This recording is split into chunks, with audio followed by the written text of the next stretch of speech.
हमारे व्यस्त जीवन में ईश्वर की आवाज़। अनायास ही हम ये सवाल पूछते हैं कि ईश्वर कहाँ है। और कई लोग आपसे ये कहेंगे कि ईश्वर आसमानी बाप है, वो आसमान में है। ईश्वर ऊपर वाला है, ईश्वर पर्वतगार है, पर्वतों की ऊंचाइयों में रहता है। पर क्रिसमस हमें ये बताती है कि ईश्वर आसमान से नीचे उतरा, पर्वतों में नहीं, ऊपर वाला नहीं, वह हमारे बीच आया, मनुष्य का स्वभाव और रूप धारण किया, जिससे हम अपने दिव्य और असली आत्मिक स्वभाव को पहचाने। इसीलिए हम प्रार्थना करते हैं, हे ईश्वर तेरा राज्य आवे। 25 दिसंबर 2024 क्रिसमस के दिन का मिस्सा, बुधवार। पहला पाठ नबी इसायास का ग्रंथ अध्याय 52 पद संख्याएं 7 से 10 तक। दूसरा पाठ इब्रानियों के नाम पत्र अध्याय 1 पद संख्याएं 1 से 6 तक। और संत यूहन्ना का सुसमाचार अध्याय 1 पद संख्याएं 1 से 18 तक। आदिकाल में ईश्वर विभिन्न रूपों में मनुष्यों से बातें करता रहा है। नबी इसायास अपने पहले पाठ के संदेश के द्वारा यह बात स्पष्ट करते हैं कि ईश्वर हमेशा राज्य करता है। दिव्य वचन कहता है, जो शांति दाता है, जो सारे ब्रह्मांड का स्रोत है, वही ईश्वर तेरा राज्य करता है। ईश्वर का ही सदा से राज्य है। प्रारंभ में ईश्वर ने चाहा कि वह आदम और हेवा, इन धर्मी ईमानदार लोगों के साथ संसार में प्रभाव डाले, लेकिन यह असफल रहा। इसीलिए ईश्वर ने दूसरी योजना शुरू की, और दूसरी योजना के तहत उन्होंने अपने पुत्र को इस संसार में भेजा। इसीलिए विभिन्न रूपों में ईश्वर इस संसार से बातें करता रहा है।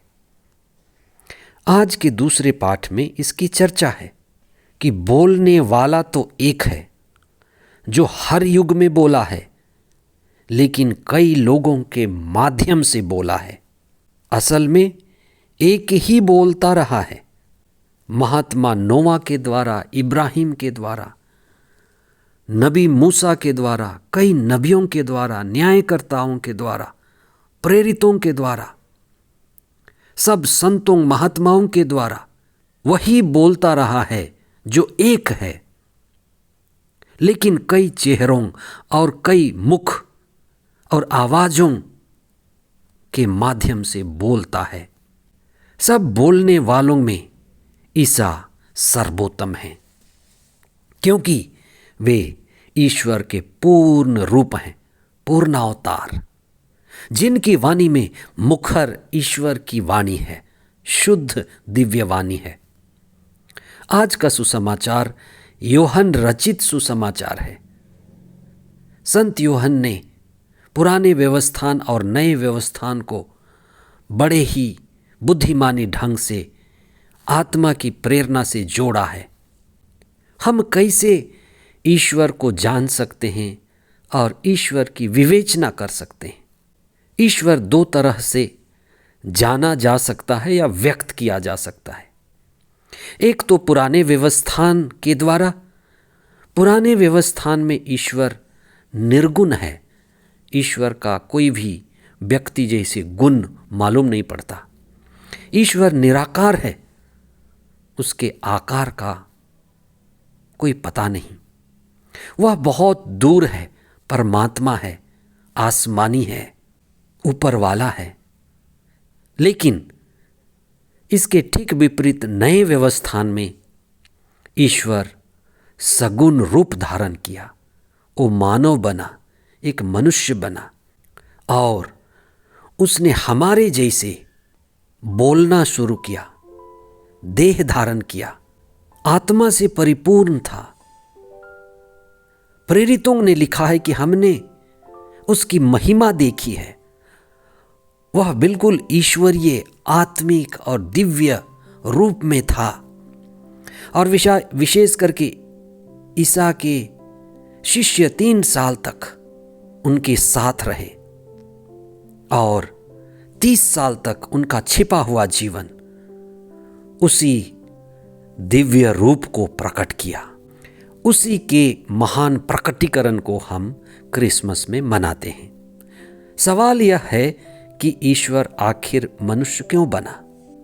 धर्मशास्त्र के अनुसार हम ये कह सकते हैं कि ईश्वर चाहता है कि धार्मिक मनुष्य, आत्मापूर्ण मनुष्य, ईमानदार लोग ईश्वर की मर्जी से इस संसार पर शासन करें।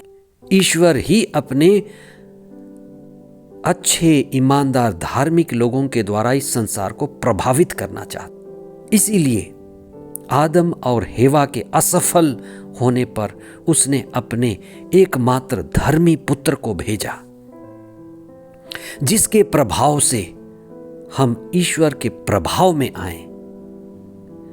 प्रभाव में आना ही धार्मिक होना है। जब हम ईश्वर के प्रभाव में नहीं आते तो हम संसार के प्रभाव में आ जाते हैं। संसार के प्रभाव से रोकने के लिए और ईश्वर और आत्मा के प्रभाव से प्रभावित करने के लिए ईश्वर ने ईसा को भेजा। ईसा के स्वभाव में हमारा स्वभाव छिपा हुआ है। ईसा ईश्वर के धनी पुत्र हैं। उनकी संगति में, उनके साथ, उनकी दिव्यवाणी को सुनकर के, उनके वचन से प्रभावित होकर के हम भी आत्मा में धार्मिक होते हैं, आत्मा में धनी होते हैं। इसलिए क्रिसमस मनाते हुए हम ईश्वर के साथ जुड़ें, उनके धर्मी पुत्र के साथ जुड़ें और सांसारिकता से ऊपर उठकर दिव्यता और ईश्वरीय व्यवस्था का हिस्सा बने। जब हम ईश्वर से जुड़ते हैं, आत्मा से जुड़ते हैं, ईसा की शिक्षा से जुड़ते हैं, तो हम ईश्वरीय बातों और ईश्वरीय जीवन का, आत्मिक जीवन का प्रभाव इस संसार में छोड़ते हैं। इसलिए आप किसी भी धर्म के हैं, समुदाय के हैं, संप्रदाय के हैं, इस बात पर चिंतन करें कि ईश्वर तो एक है, लेकिन वह विभिन्न रूपों में इस संसार में आया। ईसा एक रूप हैं जिनका जीवंत रूप हमारे बीच में निवास किया। क्रिसमस मनाते हुए हम उसी ईश्वर के महानतम अनुभव का जीवन में संचालन करें और पवित्र आत्मा के द्वारा संचालित होकर आत्मा के महान कार्यों का अनुभव करें। क्रिसमस का दिन आप सभी के लिए महान दिन हो। आप सभी को क्रिसमस की ढेर सारी शुभकामनाएं। आमीन।